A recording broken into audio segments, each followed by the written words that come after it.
to impeach her. A transport official steps down amid troubles the MRT line is facing. And two local indie bands suffer a fallout over alleged sexual misconduct. Transportation Undersecretary for Railways Cesar Chavez resigned effective today. Chavez said recent events on the MRT3 system led him to tender his irrevocable resignation. I hope the President understands that in the light of recent events involving the MRT3 system, simple sense of delicadeza, which I have adhered to throughout my professional life, gives me no choice but to resign from my said position. It is also my intent and hope that my resignation provides opportunity for the appointment of person better qualified to perform the duties and responsibilities of the subject office.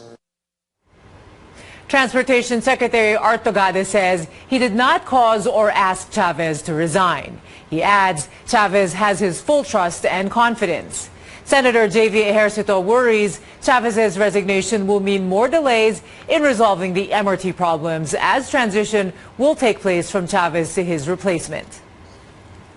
Now on to another government official, this time presidential spokesman Harry Roque, who took the MRT this morning. Here's our senior correspondent Ina Andalong with the story. The line was already fast-moving at past 9 in the morning. Presidential spokesman Harry Roque surprised reporters waiting for him on the southbound side of the MRT North EDSA station in Quezon City. He went up the ramp from the other side, prompting us to rush up to see him at the ticketing booth.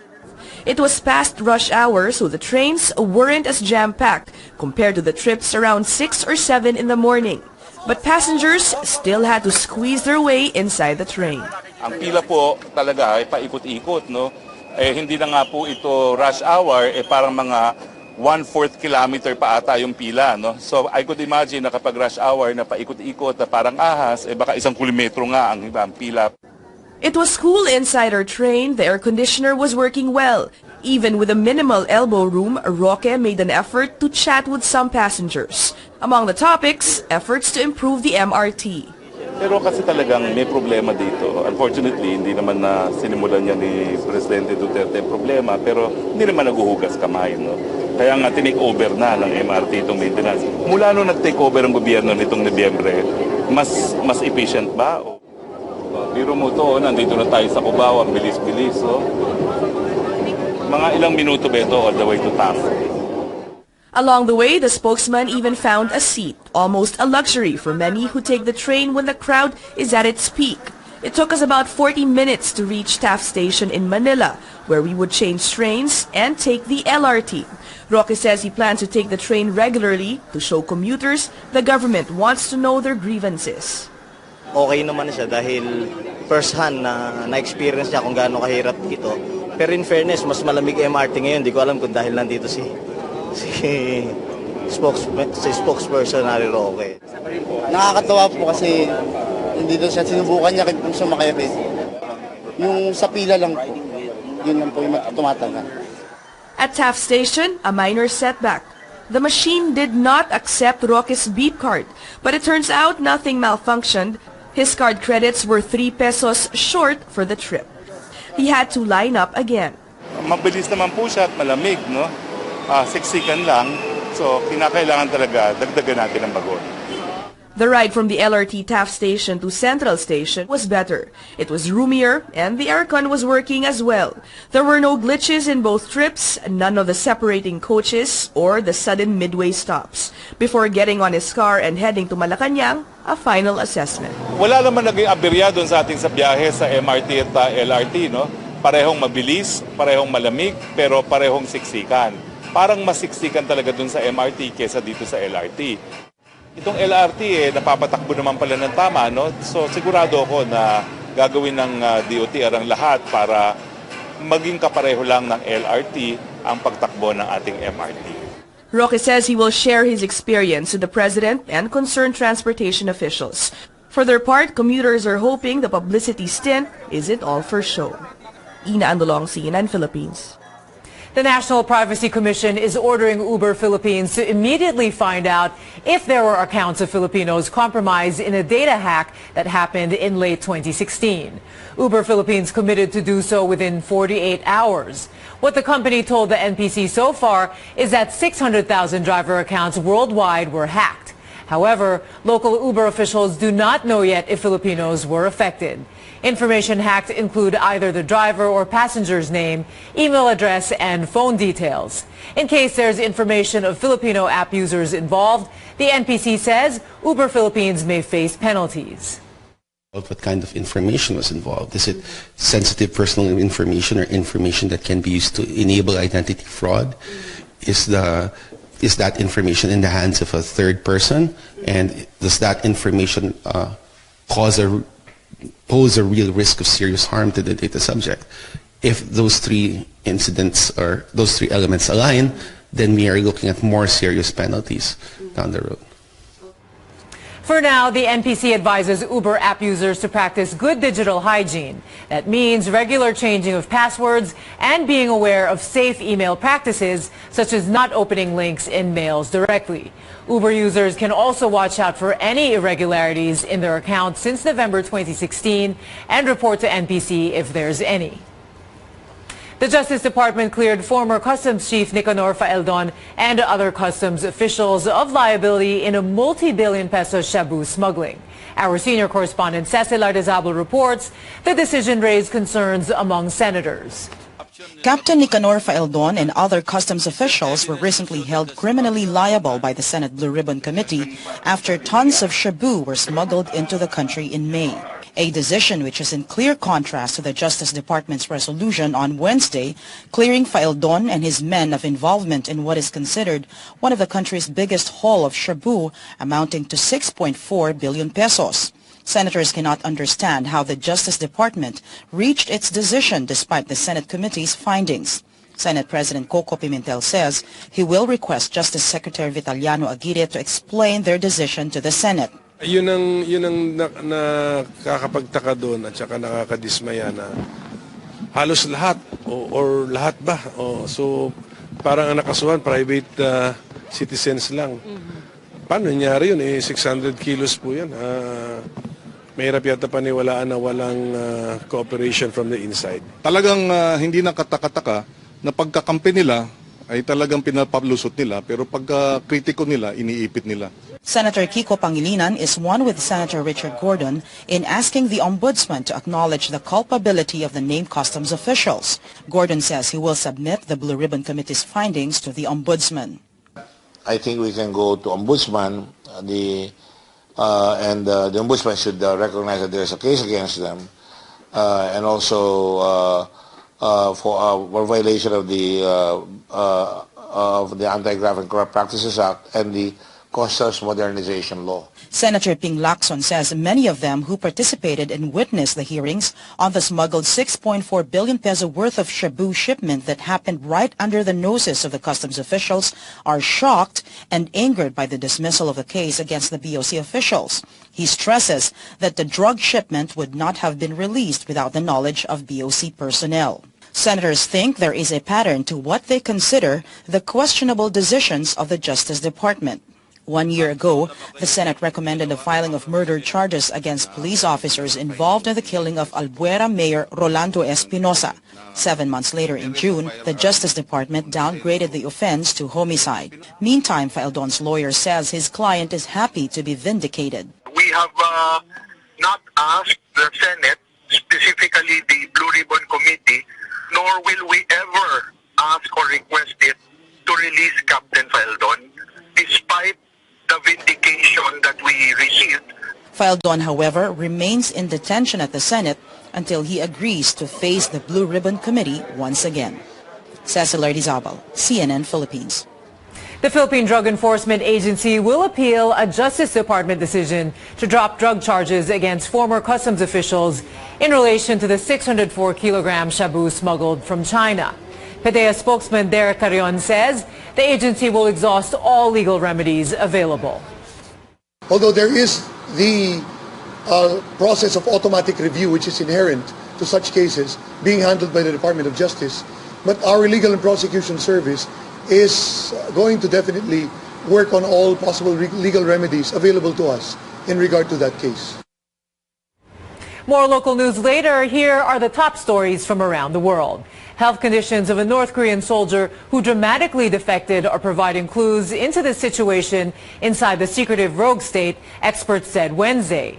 The defector, whose last name is Oh, required emergency treatment for his wounds, including extensive surgery. Doctors removed a large number and multiple forms of parasitic worms, some as long as 27 centimeters. The soldier also had hepatitis B, which is a serious risk factor for liver cancer. He's the third member of North Korea's military to defect this year. U.S. Secretary of State Rex Tillerson shifts his stance on Myanmar government's actions against the Rohingya Muslim minority in the country, labeling it ethnic cleansing. Tillerson had earlier refused to use the term, saying instead he was very concerned about the reports.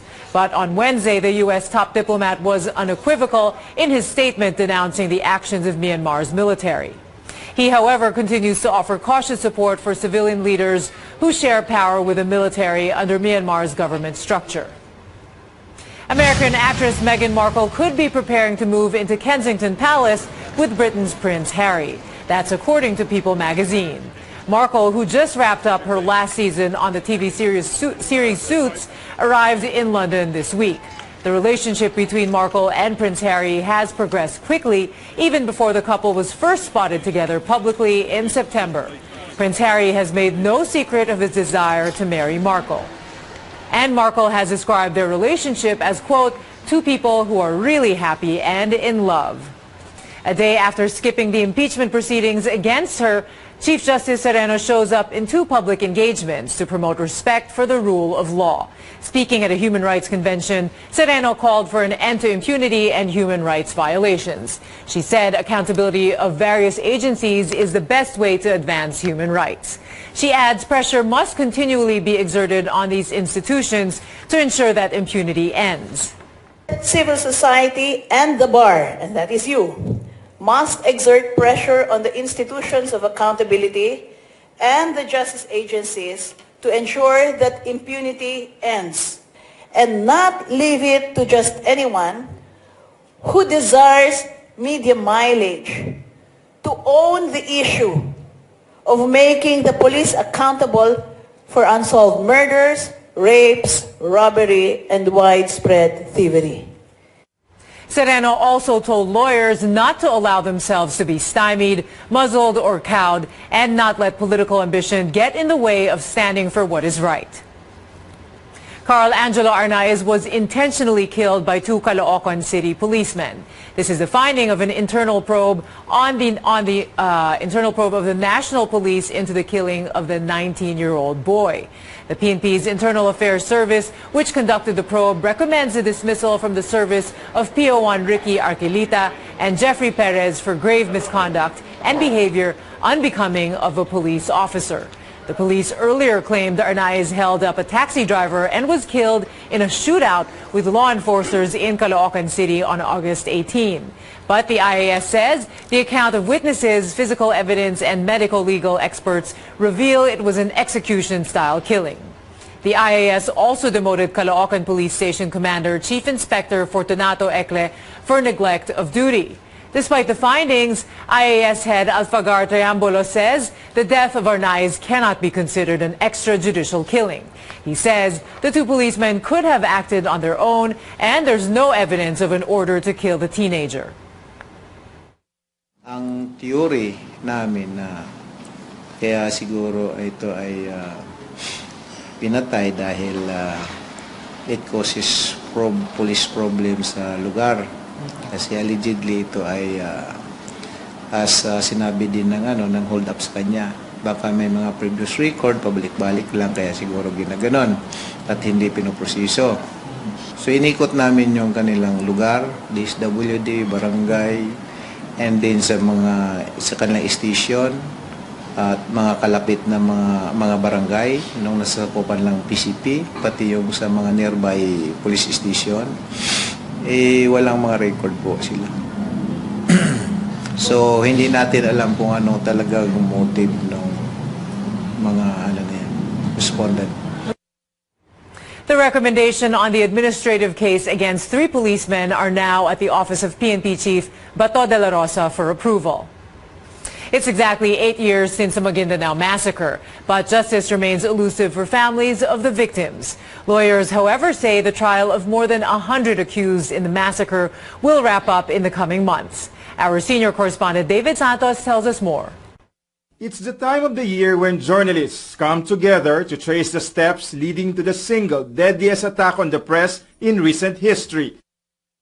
More than 30 journalists were among 58 people brutally murdered here under the hands of one of Mindanao's most powerful political clan. Exactly 8 years since the Maguindanao massacre, their families continue to seek for justice. The long wait could soon be over. We are confident that this case will be wrapped up by 2018 and hopefully justice will be achieved. On Thursday, presiding Judge Jocelyn Solis Reyes continues to hear testimonies of witnesses for the defense. Reyes has been handling this case for 7 years now. A sign that the trial could soon be wrapping up, one defense lawyer is submitting his client's case for resolution. But Attorney Artemio Caña also wants the court to hold in contempt Undersecretary Joel Egco of the Presidential Task Force on Media Security for saying in an interview that 2 of the principal accused could be convicted by 2018. He make it appear that he wants to influence or put pressure to the judge. People of the Philippines na case ito di siyempre sabihin niya na dapat may conviction. About half of close to 200 accused are detained and going to trial in this facility inside PNP's Camp Bagong Diwa in Taguig. Based on the records, kunti na lang na magpipresent ng evidence. So, matansya na namin yun kung gaano katagal. Despite what are seen were delaying tactics that dragged the case for years, journalists welcome the possibility this could be decided by next year. And amid evolving challenges the media continue to face, the Maguindanao massacre will serve as a constant reminder of their purpose and the values they have to uphold. Yung role natin as media, as being the fourth estate, being the vanguard and watchdog of society, ay hindi lamang natin kakalimutan. Yun pa rin yung ating pinapanindigan. We're here to stay. David Santos, CNN Philippines. The families of 58 victims gathered at the massacre shrine in Ampatuan, Maguindanao for today's commemoration.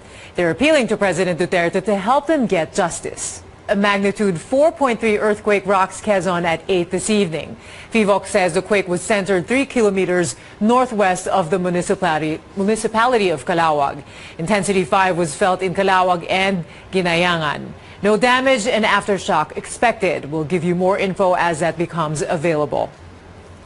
Our country's bet to the Miss Universe pageant has strong words for the person who leaked photos of her evening gown. Rachel Peters took to Instagram stories to let off some steam. She writes, quote, "Thank you for teaching me a lesson about being more careful of who to trust.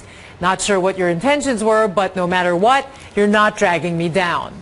The 26-year-old model goes on to say, at the end of the day, it's not about the dress you wear, how you walk, or even the elements of surprise, unquote.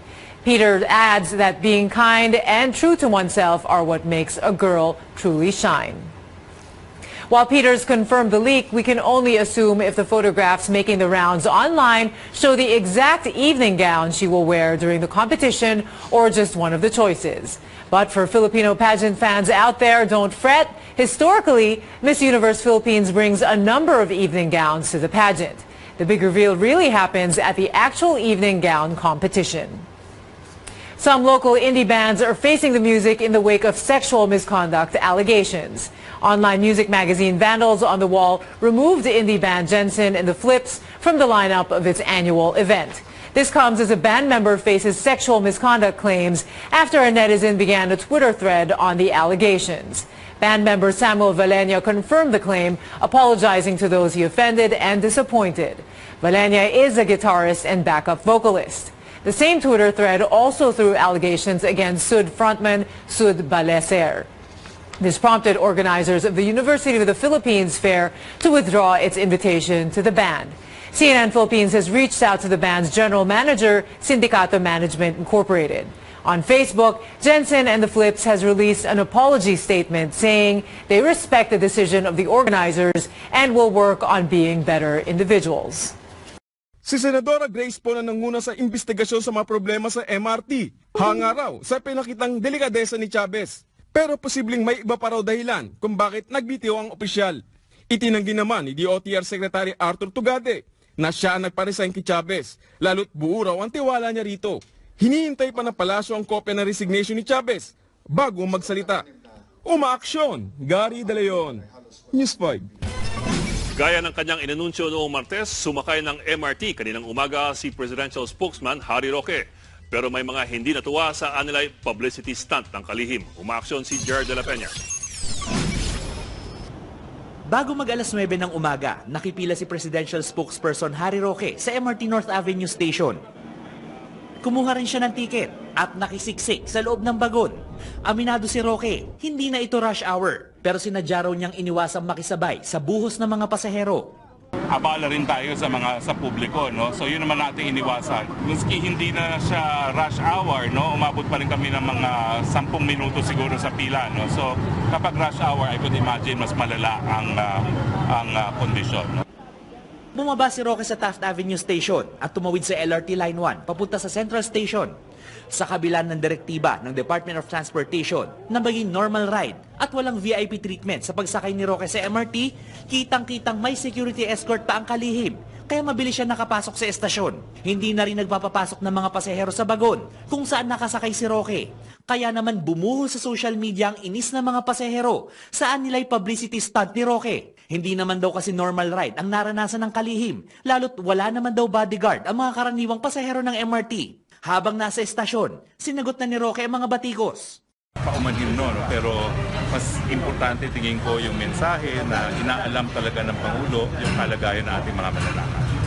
Hindi rin naman daw itong unang beses na sumakay siya sa MRT. Pero sa naranasan niya kaninang umaga, malinaw na raw kung bakit nagdurusa ang mga commuter sa pagsakay sa MRT. At ang kanyang rekomendasyon sa palasyo? Sasabihin ko po na talagang dapat tutukan ang problema dito sa MRT dahil napapagana naman ng mabuti itong LRT. So dapat pare-pareho yung standard ng maintenance ng mga bagon niya para magkaroon ng bawas na perwisyo sa ating mga mananakaw. Pangako ng kalihim, mauulit pa ang pagsakay niya sa MRT. May cameraman o wala. I'll do it more often, promise, with or without you. Umaaksyon, Gerard de la Peña, News 5. Diskumpiyado ang ilang senador sa desisyon ng DOJ panel na i-absuelto si dating Customs Chief Nicanor Feldon at iba pang opisyal na nadawit sa nakalusot na shabu shipment mula sa China. Imposible raw kasing walang taga-customs na sangkot sa anomalya. Umaaksyon si Mian Los Baños. Pagpapaliwanagin ni Senate President Coco Pimentel si Justice Secretary Vitaliano Aguirre sa naging desisyon ng DOJ panel na nag-absuelto kina dating Customs Commissioner Nicanor Feldon at 11 pang opisyal ng Bureau of Customs. Kaugnay ito ng pagpasok ng 6.4 billion pesos na shabu shipment mula China. Nalalabuan daw kasi si Pimentel kung bakit tila walang nadiin na taga-customs sa shabu na naipuslit sa kanilang ahensya. Nakakapagtaka doon at saka nakakadismaya na halos lahat or lahat ba? So parang ang nakasuhan, private citizens lang. Paano nangyari yun? 600 kilos po yan. Mahirap yata paniwalaan na walang cooperation from the inside.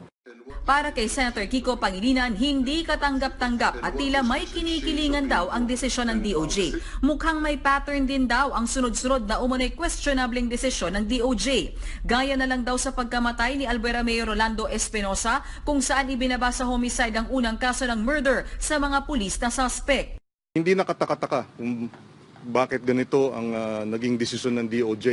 Kapag kakampi nila ay pinapalusot nila.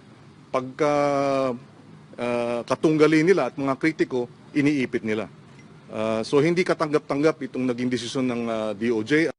Si Senator Richard Gordon na chairman ng Senate Buribon Committee umaasang makikialam ang ombudsman dahil public officials ang sangkot sa issue. Dapat daw kasuhan si Feldon dahil sa negligence o pagpapabaya.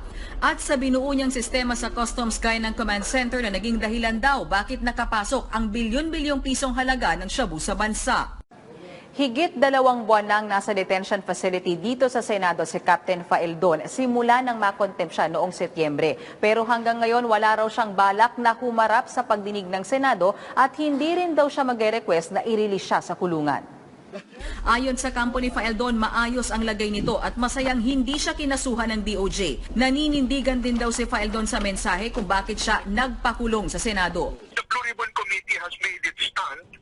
On the other hand, so have we made a stand, Captain Faeldon in particular, because he is there in the first place because of a message that he wanted to impart to the Filipino people, and that is nobody has to face an investigation in aid of persecution. Para kay Senator Gordon, habang iniisnab ni Faeldon ang mga pagdinig ng Senado, ay posible pa siyang magtagal sa kulungan. Pero dahil magpapasko na, sabi naman ni Pimentel, baka posible raw mapag-usapan ng mga senador na palayain si Faeldon basta't dadalo na siya sa mga pagdinig. Umaaksyon Mean Los Baños, News 5. Nanganganib makasuhan ng perjury si Attorney Larry Gadon. Yan ay matapos niyang sabihin kahapon under oath na galing sa isang journalist ang impormasyon tungkol kay Supreme Court Chief Justice Maria Lourdes Sereno. Kaugnay ito ng sinasabing pakikialam ni Sereno sa isang resolusyon ni Supreme Court Justice Teresita de Castro. Sa pagdinig kahapon ng House Committee on Justice kaugnay ng impeachment complaint laban kay Sereno, sinabi ni Gadon na ang journalist ng Manila Times na si Jomar Canlas ang nagsabi sa kanya tungkol sa issue sa resolusyon. Si De Castro raw ang nagkumpirma nito sa reporter, pero tinanggi naman ito ni De Castro. Si Attorney Gadon may be liable for perjury if declaration niya ito, and this is under oath, and so he will have to answer for his actions. Dahil dito, iimbitahan sa susunod na pagdinig si Canlas para linawin ang issue. Nanindigan naman si Gadon na hindi mali ang kanyang mga pahayag. Yung mga allegations, hindi pwedeng matawag na perjurious yun because even if no justice will testify on those documents, nandun na yung presence ng documents, that the documents are existing already. Sa gitna ng kinakaharap na impeachment case, pinayuhan ni Chief Justice Maria Lourdes Sereno ang mga abogado na manindigan para protektahan ang karapatang pantao. Umaaksyon si JB Arcena. No-show man si Chief Justice Maria Lourdes Sereno sa impeachment hearing sa Kamara kahapon. Sunod-sunod naman ang kanyang dinaluhang event ngayong araw. Isa rito ang Human Rights Summit ng Integrated Bar of the Philippines. Hindi niya tinalakay ang issue ng impeachment, pero malaman ang pahayag ng punong maestrado sa issue ng karapatang pantao at impunity sa bansa. The times are not only dangerous, they also demand that we make use of every available opportunity to advance the interests of the country. Hinamon ni Sereno ang mga abogado na manindigan para protektahan ang human rights. If you keep silent about these crimes, wittingly or unwittingly, you will be in the subconscious of our people, be considered as indirectly complicit to what they perceive as day-to-day impunity.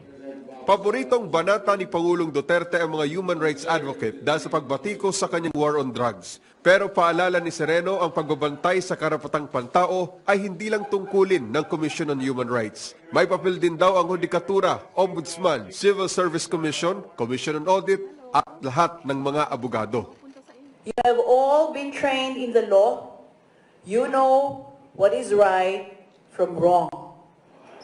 Umaaksyon, JV Arcena, News 5. Usap-usapan naman ang binibentang playing cards sa London na tampok umano ang mga ipokritong politiko.